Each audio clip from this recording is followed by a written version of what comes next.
Bharatiya Janata party की सरकार हर महीने 1 से 5 तारीख के अंदर 3,000 रुपया हर माता के बैंक अकाउंट में ट्रांसफर करेंगे। एक बार पूर्ण बहुमत की भारतीय जनता पार्टी की सरकार बनाइए। चुन चुन कर एक एक घुसपैठियों को बंगाल के बाहर निकालने का काम करेंगे। पुलिस बल सहित राज्य की सभी नौकरियों में महिलाओं को 33% आरक्षण भारतीय जनता पार्टी की सरकार देगी। योग्यता की जो आयु की सीमा है वो सभी को 5 साल तक आयु में छूट दिया जाएगा, जिससे वो फिर से एक बार अपना भविष्य तराश सके। मित्रों, आज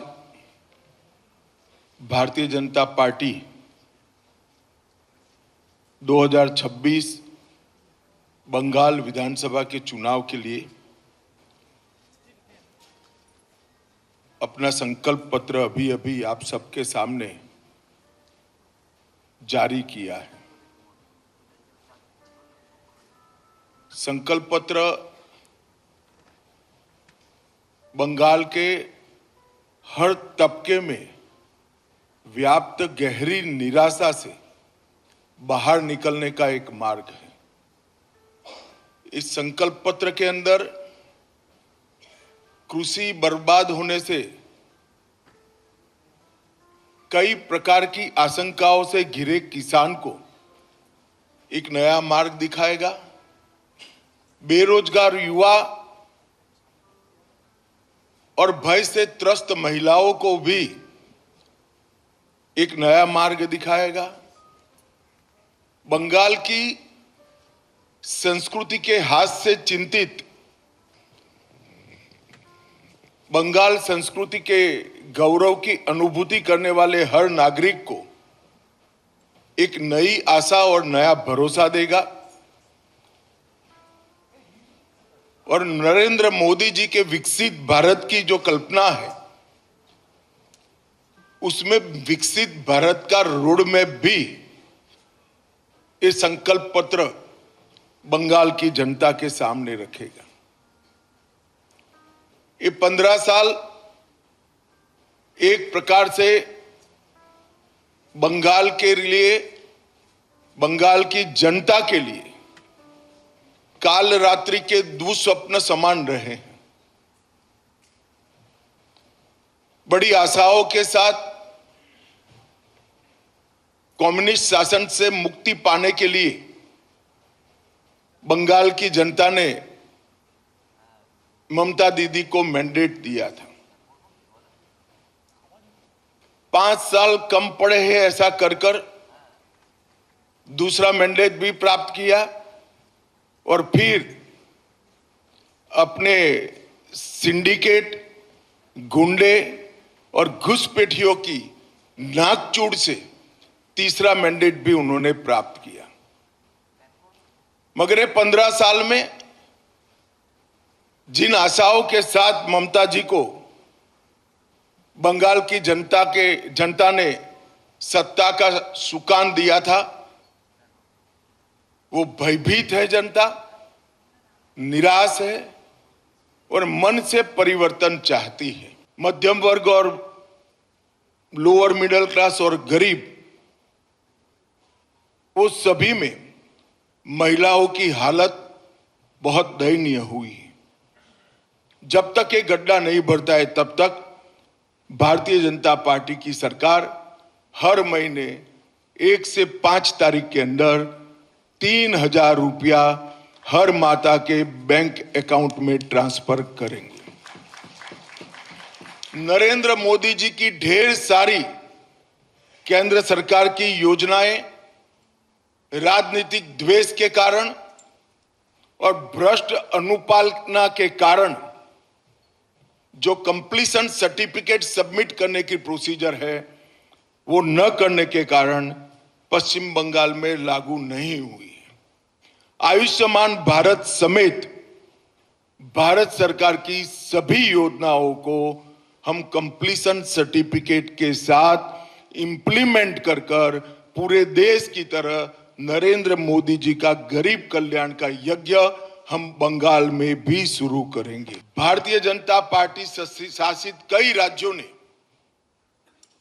common civil code, uniform civil code लागू किया है। हम 6 माह के अंदर ही बंगाल के अंदर यूसीसी को लागू कर कर सभी नागरिकों के लिए एक ही कानून बंगाल में हो, वो सुनिश्चित करेंगे। कुछ मुख्य बिंदु और बाद में प्रमुख बिंदु मैं जरूर बताऊंगा। सबसे पहले हमारी सरकार घुसपैठ के प्रति जीरो टॉलरेंस की नीति से आगे बढ़ेगी। पूरी जनता, कलकत्ता तक बंगाल की जनता के मन में एक भय है कि अगर ये घुसपैठ इसी तरह से चलती रही तो पश्चिम बंगाल का अस्तित्व भी रहेगा या नहीं रहेगा। मैं पश्चिम बंगाल की जनता को भरोसा दिलाना चाहता हूं, एक बार पूर्ण बहुमत की भारतीय जनता पार्टी की सरकार बनाइए। हम डिटेक्ट, डिलीट और डिपोर्ट ये पॉलिसी के तहत चुन चुन कर एक एक घुसपैठियों को बंगाल के बाहर निकालने का काम करेंगे और बंगाल और देश को सुरक्षित करेंगे। महिलाओं के लिए हमने जो आर्थिक आत्मनिर्भरता सुनिश्चित करने के लिए 3,000 रुपयों की घोषणा की है। इसके साथ साथ पुलिस बल सहित राज्य की सभी नौकरियों में महिलाओं को 33% आरक्षण भारतीय जनता पार्टी की सरकार देगी। 75 लाख लखपति दीदी बनाकर हम महिलाओं का सशक्तिकरण करेंगे। हर मंडल में कम से कम एक महिला थाना और प्रत्येक पुलिस थाने में सहायता का डेस्क बनाएंगे और हर महिला को सुरक्षा का वादा पूरी करने के लिए ये थाने और ये महिला डेस्क अहर्निश दिन रात कार्यरत रहेंगे। और कभी भी हमारे चुने हुए मुख्यमंत्री को ऐसा स्टेटमेंट नहीं देना पड़ेगा कि इतनी देर रात को महिलाओं ने बाहर निकलने की जरूरत क्या है। ऐसे बंगाल का हम निर्माण करेंगे। बंगाल की संस्कृति को आगे बढ़ाने के लिए हम एक वंदे मातरम म्यूजियम की कल्पना लेकर आए हैं। वंदे मातरम म्यूजियम के माध्यम से पूरे विश्व में बंगाल के कल्चर को, जो पूरा विश्व पहले से इसकी सराहना करता है, इसके माध्यम से इसकी प्रसिद्धि और पुनः जागरण का काम ये वंदे मातरम संग्रहालय करेगा। उत्तर बंग हमेशा विकास से महरूम रहा है। उत्तर बंग में एक एम्स, आईआईटी और आईआईएम और फैशन डिजाइनिंग की संस्थान, ये चारों संस्थान उत्तर बंग के अलग अलग जिलों में बनाकर हम उत्तर बंग के विकास को सुनिश्चित करने का काम करेंगे। युवाओं के लिए पलायन और ब्रेन ड्रेन रोकने के लिए अगले 5 वर्ष में रोजगारी की अपार संभावनाएं हम सृजित करेंगे और तुरंत जो युवा ग्रेजुएट हुए हैं उनको आगे के प्रयास के लिए 3,000 का मासिक भत्ता प्रदान किया जाएगा। प्रतियोगी परीक्षाओं में तैयारी करने के लिए 15,000 की एक मुश्त वित्तीय सहायता युवाओं को दी जाएगी।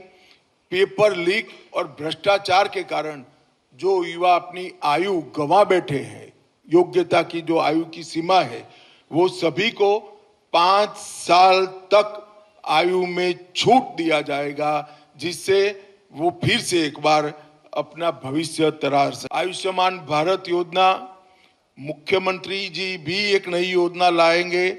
इसके साथ सहायता से 5 लाख और उसके ऊपर भी क्रिटिकल केसों में हम हर गरीब व्यक्ति का मुफ्त इलाज सुनिश्चित कर देंगे। एम्स जो उत्तर बंग में नया बनेगा, इसको भी आधुनिक से आधुनिक एम्स बनाने का हम काम करेंगे। उत्तर बंग में एक नया कैंसर अस्पताल जो सभी तकनीकों से युक्त होगा उसको हम जरूर नया इस प्रकार का कैंसर अस्पताल बनाएंगे। किसानों के लिए हम ढेर सारी योजनाओं का एक प्रकार से रोड मैप लेकर आए हैं। हम प्रधानमंत्री किसान सम्मान निधि के अंदर राज्य की ओर से 3,000 जोड़कर हर किसान को 9,000 की वित्तीय सहायता हर साल हम देने का काम करेंगे। एमएसपी के लिए एक सुव्यवस्थित तंत्र खड़ा कर हर किसान का धान 3100 रुपये के रेट से खरीद किया जाए। इस तरह से हम एक नेटवर्क तैयार करेंगे। सिंडिकेट जो उर्वरकों की कालाबाजारी कर रहा है और किसान को मोदी जी का भेजा हुआ सस्ते दाम का उर्वरक मिल नहीं रहा है, वो कालाबाजारी को कठोर हाथों से हम समाप्त कर देंगे और उर्वरकों की वितरण की व्यवस्था को सिंडिकेट की जगह सहकारी समितियों के माध्यम से करने का काम भारतीय जनता पार्टी करेगी। देखो, हम तो कोई वंश परंपरागत पार्टी नहीं है कि दीदी के बाद भतीजा बनेगा। कोई भी बंगाली बन सकता है, बंगाल का ही बासिंदा भारतीय जनता पार्टी बंगाल का मुख्यमंत्री बनेगा। अब जरा भी चिंता न करिए, वो सक्षम भी होगा, योग्य भी होगा, लीडर भी होगा और सुशासन को प्रस्थापित भी करेगा।